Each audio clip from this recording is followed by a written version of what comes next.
غزوہ احد کے موقع پر جب یہ خبر پھیل جاتی ہے کہ حضور علیہ السلام کا انتقال ہو گیا، حضور شہید کر دیے گئے، تو مدینہ المنورہ میں ایک کوہرام مچ گیا، حتیٰ کہ عورتیں بے چین ہو گئیں، مضطرب ہو گئیں۔ تو ایک انصاری خاتون میدان احد کی طرف بھاگی، اس کا بھائی بھی جنگ میں شریک تھا، اس کا شوہر بھی شریک تھا، اس کا بیٹا بھی شریک تھا جنگ میں، اور اس کا والد بھی شریک تھا۔ یہ چاروں رشتے ہوتے ہیں، تو یہ چاروں کے چاروں شریک تھے اس جنگ میں۔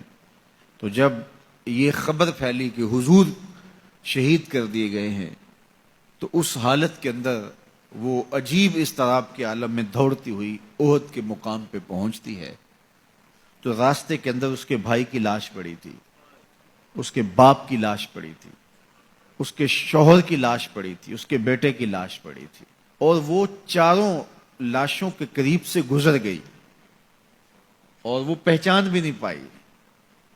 تو پوچھتی ہے یہ کس کی لاشیں ہیں؟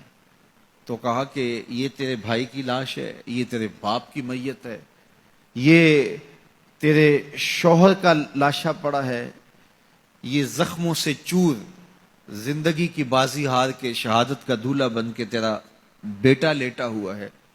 تو وہ کہنے لگی کہ مجھے یہ بتاؤ میرے حضور کیسے ہیں، مجھے یہ بتاؤ میرے حضور کیسے ہیں۔ تو لوگوں نے کہا کہ حضور خیریت سے ہیں۔ تو کہا مجھے چین نہیں آئے گا جب تک حضور علیہ الصلوۃ والسلام کو دیکھ نہیں لیتی۔ پھر اس خاتون کو جس کے 4 عزیز رشتے بچھڑ گئے تھے، اور بھائی نے، بیٹے نے، اور شوہر اور باپ نے شہادت کا جام نوش کیا تھا، پورا گھر کا گھر آج احد کے میدان میں بچھا ہوا ہے، تو کہا مجھے حضور تک لے جاؤ۔ تو آقا کریم علیہ الصلوۃ والسلام کے پاس جب اسے لے جایا گیا تو اس نے حضور کا دامن پکڑ لیا اور کہا کہ ہر مصیبت ہے چا جب آپ جو ہیں، جب آپ سلامت ہیں تو کوئی دکھ ہی نہیں ہے۔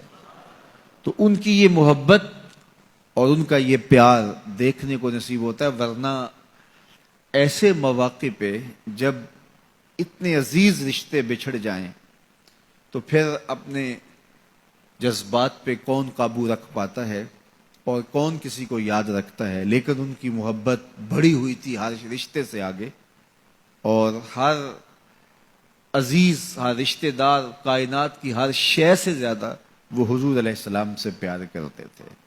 نہ انہیں مال کی غرض تھی۔ حضور حکم کرتے ہیں تو ابو بکر صدیق رضی اللہ تعالیٰ عنہ سارا مال حضور کے قدموں میں ڈھیر کر دیتے ہیں، اولادیں حضور کے راہوں میں، حضور کے رستوں میں قربان کر دیتے ہیں، اور ہر دکھ جھیل کر کے بھی حضور علیہ الصلوۃ والسلام کی خیریت انہیں مطلوب ہے۔ اس کے لیے جو بھی قربانی دینا پڑے وہ اس کے لیے اپنے آپ کو آمادہ پاتے ہیں۔ تو یہ میرے حضور علیہ السلام کا پیار تھا، یہ حضور کی محبت تھی جو جیتے جاگتے انسانوں کے سینوں کے اندر موجود تھی۔ جیتے جاگتے انسان تو کسی سے پیار کرتے ہی کرتے ہیں، لیکن کائنات نے یہ منظر نہیں دیکھا ہوگا کہ جانور بھی کسی سے پیار کریں۔ حضور علیہ الصلوۃ والسلام کے گھر میں ایک پرندہ تھا۔ امام احمد بن حنبل نے اپنی مسند میں لکھا ہے کہ حضور جب گھر پہ ہوتے تو ایک کونے میں بیٹھ کے حضور کو تکتا رہتا، اور جب حضور گھر سے باہر تشریف لے جاتے تو مضطرب ہو جاتا، کبھی چھت پہ، کبھی دیوار پہ، کبھی کسی گوشے میں، کبھی کسی گوشے میں۔ جب حضور دوبارہ گھر تشریف لاتے تو سکون سے ایک کونے میں بیٹھ کے حضور کو دیکھتا رہتا، اس کے دکھی دل کو قرار آ جاتا۔